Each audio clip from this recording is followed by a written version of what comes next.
Prendre la parole en réunion, c'est pas juste participer ou défendre son bout de gras.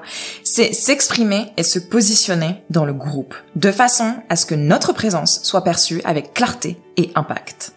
Rester silencieux en réunion, attendre le moment parfait ou laisser les autres nous couper la parole, ça nous enlève notre pouvoir et nous pousse encore plus à nous terrer dans un coin. On laisse les autres empiéter sur notre espace et nous voler notre voix. Et ça, c'est une situation non seulement terrible, triste et frustrante, mais aussi, de la façon dont moi je vois les choses, inacceptable. Parce que ça vous fait vous sentir inutile, mal à l'aise, incompétente ou incompétent, et à vous demander pourquoi est-ce qu'on est là. Et si vous êtes, comme moi à une époque, dans ces moments-là, vous essayez de vous faire de plus en plus petit et petite sur votre chaise, en vous concentrant sur les petits dessins que vous avez commencé à gribouiller dans votre petit carnet pour avoir l'air concentré. Mais les réunions ne sont pas juste un échange d'informations ou une occasion de voir qui est là et qui a l'air bronzé. Elles concernent l'endroit où vous vous placez dans la pièce. Pas la pièce où vous êtes assis en face de Jacques, à droite de Jeanne et à gauche de Thomas. Non.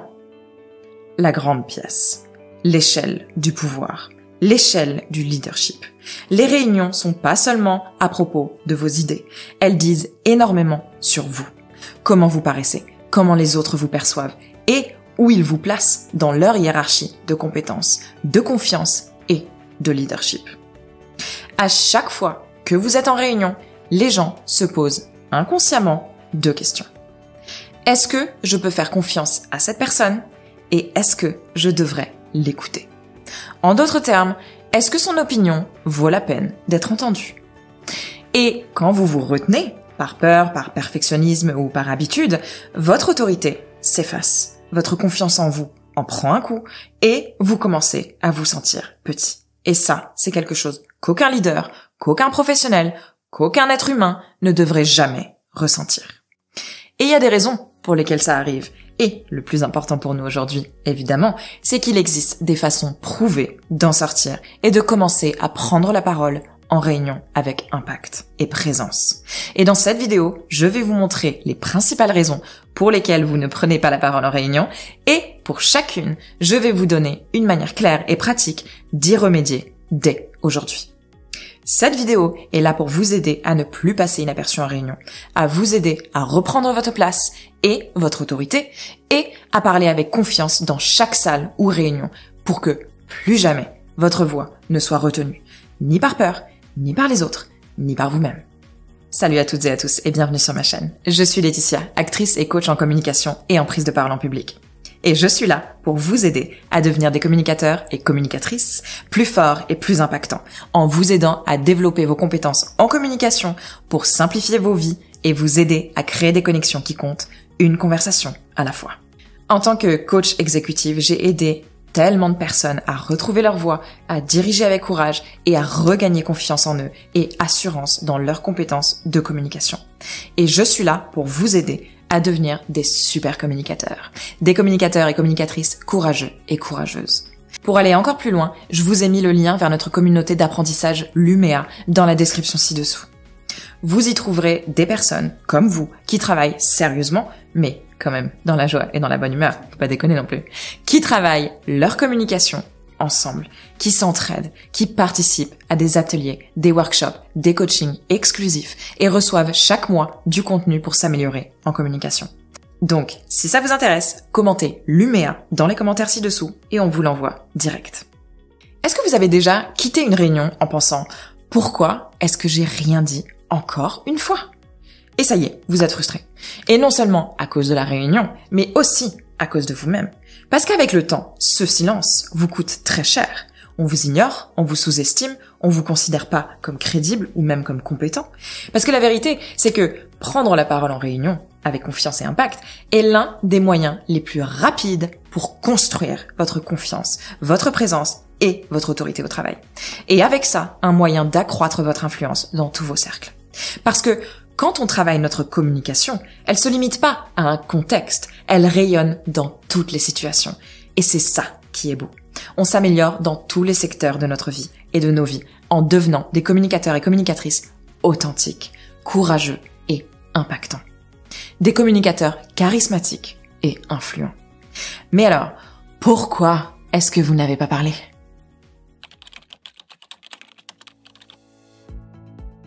La première façon de résoudre un problème, c'est de reconnaître qu'il y en a un. La deuxième étape, identifier d'où il vient. Et c'est notre premier pas. Parce que beaucoup de professionnels ne réalisent pas ce qui les retient réellement de parler en réunion. Ça peut être une variété de choses, évidemment. Ça peut être un conditionnement familial, vous avez été élevé à rester silencieux avec des gens qui parlaient toujours plus fort que vous, ou bien si vous parliez, ils vous mettaient dans un coin ou que c'était une mauvaise chose, ou bien la peur des grands groupes, vous pouvez être introverti et voir que ce sont les extravertis qui dominent la salle, ou bien, encore un autre exemple, la présence de dirigeants seniors qui vous intimident. Et ce sont que quelques exemples. Ici, notre premier pas est d'utiliser ce qu'on appelle la métacognition. Le fait de nommer le déclencheur. Les neurosciences montrent que lorsqu'on nomme ce qui nous fait peur, la peur perd son emprise. C'est comme si quelqu'un toquait à la porte et comme l'inconnu nous fait peur, on se demande qui est derrière, on est terrifié. Mais dès qu'on ouvre la porte et qu'on regarde qui c'est, on peut faire face à la situation telle qu'elle est réellement, plutôt que telle qu'on l'imagine. Les films les plus terrifiants sont ceux qui montrent un minimum. Notre esprit fait le reste. Matthew Lieberman, un chercheur en neurosciences sociales, appelle ça l'étiquetage affectif. Quand vous mettez des mots sur votre anxiété, vous réduisez littéralement l'activité de l'amygdale, le centre de la peur, dans votre cerveau. En d'autres termes, nommer ce qui se passe réduit la charge émotionnelle que vous y connectez. C'est comme allumer la lumière dans une pièce sombre. Soudain, vous arrêtez de trébucher. La peur est toujours là, mais vous pouvez la voir pour ce qu'elle est et cette clarté vous rend le contrôle. Alors, avant votre prochaine réunion, prenez un instant et demandez-vous, qu'est-ce qui me donne envie de disparaître ici? Est-ce que c'est le sujet? Est-ce que ce sont les personnes présentes? Ma propre pression à vouloir être parfait ou parfaite? Une fois que vous trouvez le déclencheur, vous pouvez vous y préparer. Au moment où vous nommez la chose et mettez en lumière ce déclencheur, quel qu'il soit, vous cessez d'être contrôlé par lui et vous commencez à reprendre le contrôle sur vous-même.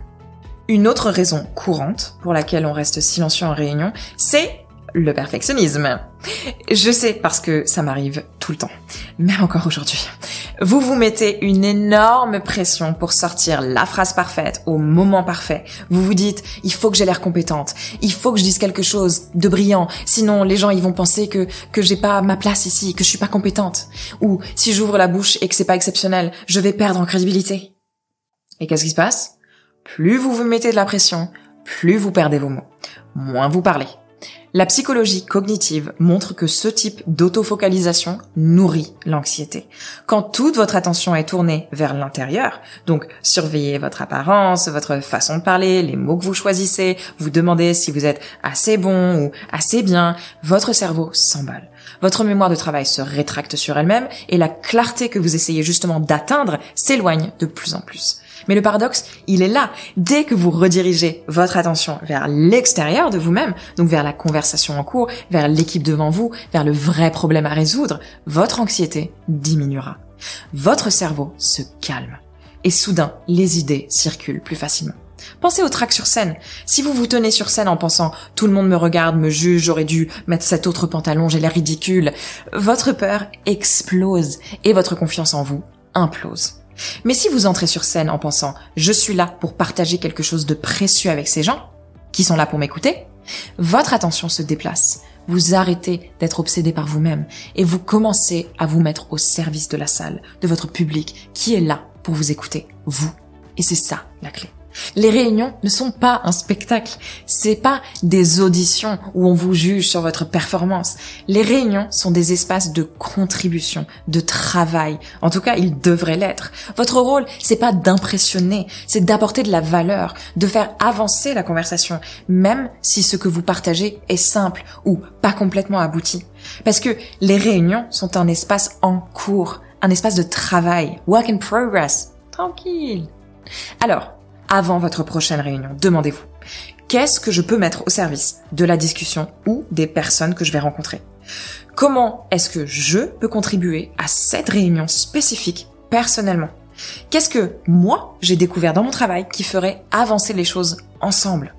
Quand vous arrêtez de performer et que vous commencez à contribuer, la pression disparaît et votre présence grandit naturellement. et avec elle, votre charisme. Une autre raison pour laquelle on peut avoir arrêté de parler en réunion, c'est parce qu'on a été interrompu trop souvent pour continuer à vouloir s'exprimer. Alors, on finit par se dire, à quoi bon? Les gens vont juste me couper la parole. Ou bien, de toute façon, ils s'en foutent de ce que j'ai à dire. Et petit à petit, on se retire. On laisse les autres dominer la conversation pendant que nos idées n'arrivent jamais jusqu'à la direction et qu'on se contente de suivre ou de survivre, même si on pense que c'est pas une bonne idée et ou une bonne façon de faire les choses. Il y a des gens qui nous coupent la parole parce qu'ils sont mal éduqués ou parce qu'ils préfèrent rapetisser les gens plutôt que de collaborer et que c'est leur façon de se sentir puissant. Ou des gens qui ont tellement peu de confiance en eux qu'ils sont obligés de couper la parole à tout le monde et de toujours être le centre de l'univers et de l'attention pour avoir l'impression d'exister. Ouais. Oui, bien sûr. Ces gens-là existent, malheureusement. Ils sont partout. Et on va pas les changer. Donc, il faut soit les laisser faire en essayant de se protéger un maximum, soit partir et les laisser faire ça aux autres, pas à nous. Mais il y a aussi des interruptions qui sont pas des attaques personnelles. Et celles-ci, elles arrivent très souvent. Oui, malheureusement, on les interprète souvent comme ça, mais c'est souvent pas la vérité. Les recherches en communication menées à l'université de Georgetown, en Amérique, montrent que les interruptions concernent souvent davantage les dynamiques de pouvoir et le style de conversation que la valeur de l'idée elle-même. En d'autres termes, celui qui interrompt est généralement concentré sur le fait de faire passer son propre point de vue, pas sur le fait de vous réduire, vous en particulier, au silence. Peut-être que cette personne est en train de lutter autant que vous et qu'elle essaye juste de faire entendre son idée au patron. Ça n'a rien à voir avec vous ou avec vos idées et tout à voir avec elle. Mais si vous laissez les gens vous couper la parole sans cesse, ça envoie un signal inconscient au groupe et à votre cerveau. Ma voix peut être négligée. Et c'est là que votre autorité commence à se rapetisser et jusqu'à disparaître. Votre voix n'a pas à être négligée, jamais. Vous avez le droit et le devoir de vous exprimer. Avec bienveillance, évidemment, pas comme les autres qui écrasent tout sur leur passage. Hein. Ça, on fait pas, nous. Nous, on parle, on écoute et on trouve un compromis, une solution collaborative. Nous, on n'écrase pas, on domine pas, on collabore. Alors, qu'est-ce qu'on peut faire si ça, c'est notre problème? On reprend la parole, calmement, respectueusement, mais fermement. Et c'est là où la communication assertive va vraiment vous être utile. Vous pouvez dire des choses comme ça. En fait, j'aimerais terminer ce que j'étais en train de dire, mais j'aimerais beaucoup entendre votre point de vue plus tard. Ou bien, j'étais en train de partager mon point de vue sur le sujet, je me permets de finir mon idée, et ensuite, je vous laisse la parole. Ou bien encore, j'avais pas tout à fait terminé quand vous m'avez interrompu, du coup, je vais d'abord finir ce que je voulais dire, et ensuite on pourra continuer. Ok ? Ce type de langage fait deux choses en même temps. Il affirme votre droit à parler et il montre du respect à l'autre personne. Il ne domine pas, il reprend tout simplement la place qui est la vôtre. Cet équilibre est la marque des vrais leaders, les leaders courageux et authentiques et influents. Tenir son espace sans hostilité, être assertif, pas agressif, ne pas s'emporter, ni être émotionnel, simplement s'arrêter, s'affirmer et rediriger vers notre point. Tenir bon, calmement, mais fermement. S'affirmer. Et voici quelque chose d'encore plus important. Les neurosciences nous disent que lorsque vous vous affirmez avec un langage calme et direct, vous êtes en réalité en train de reprogrammer votre cerveau. Au lieu de renforcer la croyance que vous aviez « on m'interrompt toujours », vous créez un nouveau schéma. Je peux revendiquer mon espace. J'ai le droit de parler et je me donne le temps et l'espace pour le faire. Avec le temps, vous verrez, ça devient automatique. Et les autres apprennent aussi à le respecter. Et tadam! On vous interrompt plus. Il y a peut-être des gens qui vont dire « t'as changé », mais eux on s'en fiche. Parce que nous, on dirait pas ça à quelqu'un quand on voit quelqu'un briller dans une pièce parce qu'elle se donne le pouvoir de parler, non? On félicite ça, on célèbre et on apprend d'elle parce que tout le monde peut avoir sa part du gâteau. Nous, on n'écoute que les gens qui nous félicitent et qui nous soutiennent réellement. On n'écoute pas les gens qui veulent nous rabaisser ou nous voler notre pouvoir.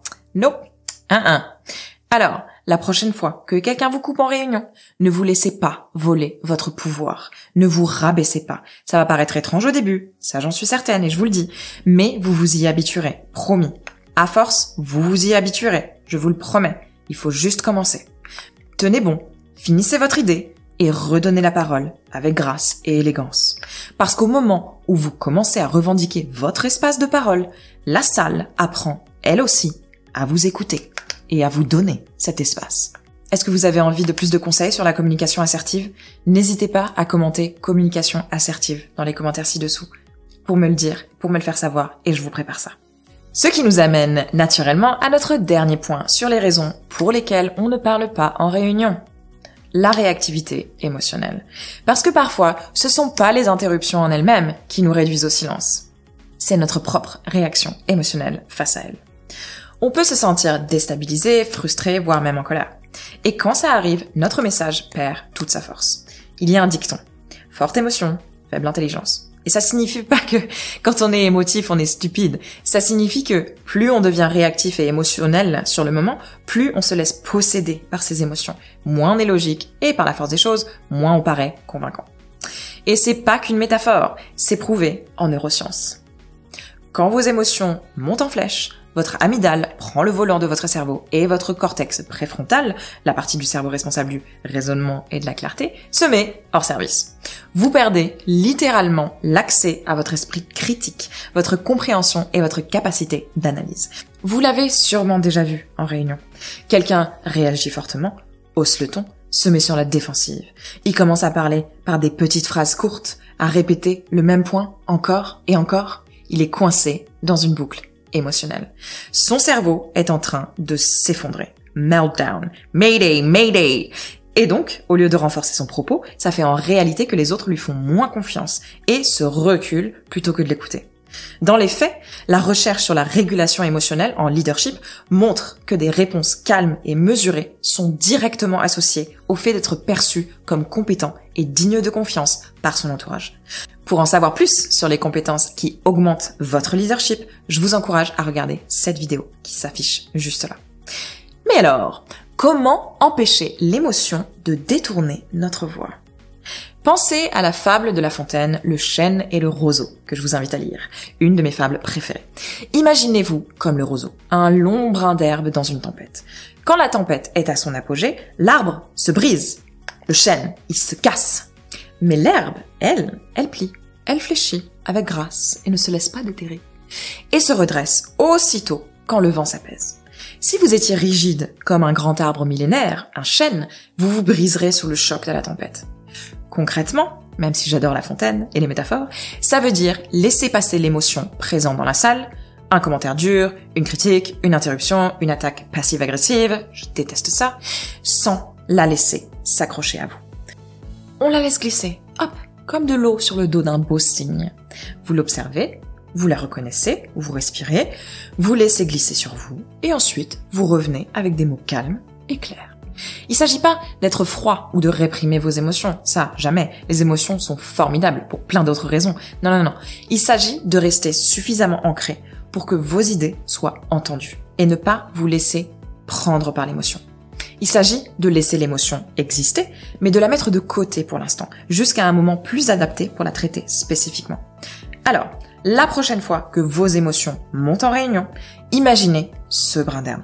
Pliez, laissez passer et redressez-vous avec présence et calme. Pensez Tai Chi. Ce calme fera bien plus pour votre autorité que n'importe quelle réaction vive. Et vous aurez l'air incroyable. Calme, posé, charismatique. Au top, quoi.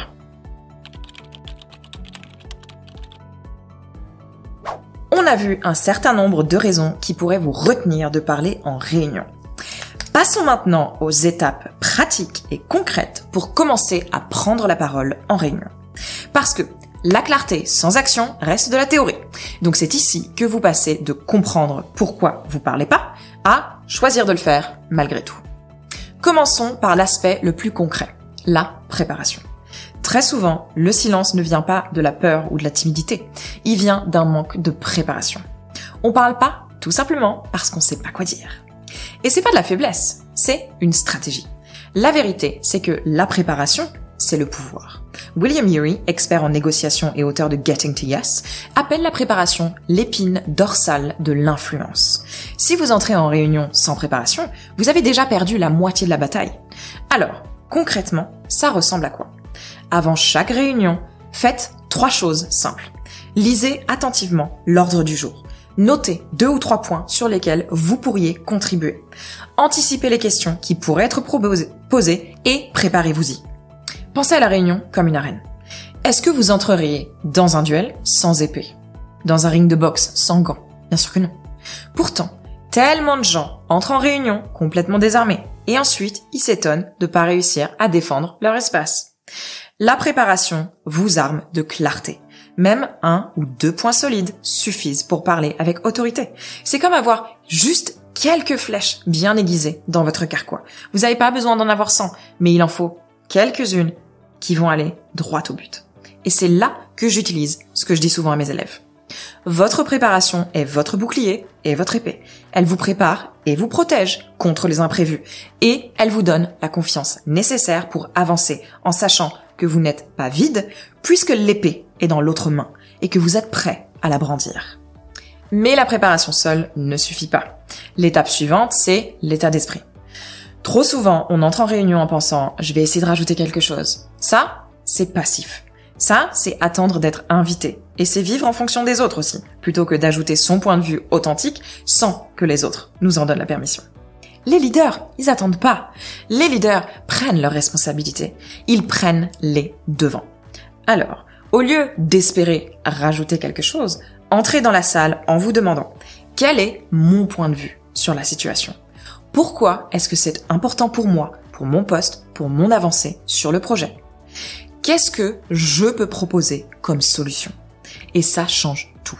Parce que le leadership consiste pas à être la personne la plus intelligente ou la plus brillante dans la salle, mais à prendre la responsabilité de faire avancer la conversation. La clarté et le calme commandent bien plus de respect que la brillance. Quand vous vous dites « voici ce que je vois, voici pourquoi c'est important et voici ma suggestion », vous vous élevez au-dessus de la masse et du vacarme. Et chez Luméa, on répète souvent à notre communauté de communicateurs courageux que votre voix oriente et contribue au résultat. Si vous vous mettez en retrait, vous laissez les autres tenir le gouvernail. Utilisez vos mots pour prendre la barre et commencez à naviguer ce navire. Et qu'en est-il de cette impression d'attendre le moment parfait ? Vous la connaissez ? Vous êtes sur le point de parler, puis vous hésitez. Et pendant que vous hésitez, la conversation avance. Doucement, mais sûrement. La porte, elle se ferme. Et vous repartez en vous disant « mince, encore raté ». Alors voilà la vérité. Il y aura jamais de moment parfait. La confiance est le résultat, pas le point de départ. Vous parlez pas parce que vous êtes confiant. Vous êtes confiant parce que vous avez parlé. La peur, dans ce cas, c'est comme un mur de papier. Il a l'air solide, mais dès que vous poussez, il se déchire. Et une fois que vous l'avez fait, une fois, vous réalisez « ah, mais en fait, c'était pas si dur que ça. C'était que du papier. » N'attendez pas de vous sentir prêt et prête. Faites-le malgré la peur. Saisissez le moment avant qu'il passe. Personne ne vous donnera l'espace. C'est à vous de le réclamer. C'est comme en boxe. Si vous attendez l'ouverture parfaite, vous porterez jamais de coup. Vous créez l'ouverture en avançant vers l'adversaire. Prenez la responsabilité du coup et prenez la parole. La confiance viendra après. Et voilà comment on ancre la confiance. Non pas dans des sentiments, mais dans des preuves. Les neurosciences nous montrent que la confiance se construit comme un muscle, par des expositions répétées et sécurisées. Chaque fois que vous prenez la parole, même de façon minime, vous êtes en train de reprogrammer votre cerveau. Vous vous prouvez à vous-même, je peux le faire, je suis pas mort, on m'a écouté. Et c'est pour ça que je demande souvent à mes élèves de noter vos victoires. Écrivez-les. J'ai posé une question de clarification aujourd'hui, ou j'ai porté un nouveau point à la conversation, ou j'ai recadré quelqu'un qui m'a coupé la parole. Ça paraît petit, mais ces toutes petites preuves créent une identité pour vous. Je suis quelqu'un qui prend la parole. Pensez-y comme aller à la salle de sport. Vous voyez pas vos muscles grossir après une seule séance. Mais si vous suivez vos progrès, vous pouvez regarder en arrière et constater la transformation. Il en va de même pour votre voix et votre confiance. Chaque petite intervention est une répétition. Et avec le temps, ces répétitions renforcent votre confiance en vous. Et si la peur reste trop forte, si prendre la parole vous paraît comme soulever 100 kilos dès le premier jour, alors commencez avec 1 kilo. Commencez plus petit. Faites de minuscules ajustements. Prenez d'abord la parole à la pause café, puis un tout petit commentaire en réunion, puis essayez de parler pendant 2 minutes, puis 5 minutes, puis présenter. Pas à pas, construisez votre exposition. Comme on dit, Rome ne s'est pas construite en un jour. C'est comme à la salle. On va pas mettre 100 kilos sur la barre si on n'a jamais soulevé de fond avant. À part si on veut se casser le dos. Vous commencez avec la barre. Puis on ajoute un poids, puis un deuxième, répétition après répétition. Le progrès ne vient pas de bonds énormes, mais d'une croissance régulière et constante. Un petit pas chaque jour. Il n'y a pas de secret. J'aimerais vous dire qu'il y a un quick win ou un quick fix, qu'il y a quelque chose, une solution miracle à vous donner. Mais ça serait mentir. Malheureusement, il n'y a pas de miracle. Seule la pratique fonctionne vraiment. Et ça, c'est votre responsabilité envers vous-même. Donc, si l'idée de faire une déclaration forte vous terrifie, commencez par poser une question de clarification ou approuver quelqu'un en réunion et ajouter une nuance, juste 30 secondes. C'est votre répétition du jour et notez-les, tenez-vous responsable et célébrez votre progression. Avec le temps, ces toutes petites répétitions créent de grandes transformations. Vous devenez la personne qui prend naturellement la parole. Pas parce que la peur a disparu, mais parce que vous vous êtes entraîné à traverser la peur, à parler malgré elle. La préparation vous donne vos outils, la responsabilité vous donne votre boussole et l'action, intervenir avant que le moment ne passe, vous donne votre percée, votre vélocité pour voler. Les preuves de réussite construisent vos muscles de la confiance et les petits pas vous maintiennent en mouvement, même quand la peur est lourde. C'est comme ça que vous arrêterez de laisser les réunions vous rétrécir et voler votre pouvoir. C'est comme ça que vous reprenez votre place dans la salle, la vraie salle. Et c'est ça, être un communicateur courageux et courageuse. Ne pas attendre la permission de qui que ce soit d'autre, mais de se la donner et d'en prendre la responsabilité. De parler avec clarté, avec présence, bienveillance et courage. Une réunion, une répétition, une conversation à la fois. Comme on l'a vu aujourd'hui, prendre la parole en réunion, c'est pas être la voix la plus forte dans la salle. C'est reconnaître vos barrières, vos vulnérabilités. C'est éviter les habitudes qui détruisent votre crédibilité en groupe et intervenir avec préparation, bienveillance et courage. Vous passerez du silence à la présence, au leadership. La plupart des gens ne restent pas silencieux parce qu'ils ont rien à dire. Ils restent silencieux parce qu'ils sous-estiment leur droit de parler. Le monde n'a pas besoin de plus de bruit. Il a besoin de plus de clarté bienveillante. Si cette vidéo vous a aidé, likez, partagez, abonnez-vous. Et si vous voulez continuer votre apprentissage sur comment parler avec confiance, regardez la vidéo qui s'affiche à l'écran. Avant de partir, n'oubliez pas de télécharger votre document en communication gratuit dans la description. Et en attendant de vous retrouver dans la prochaine vidéo, prenez soin de vous, suivez votre passion et surtout, exprimez-vous. Ciao ciao.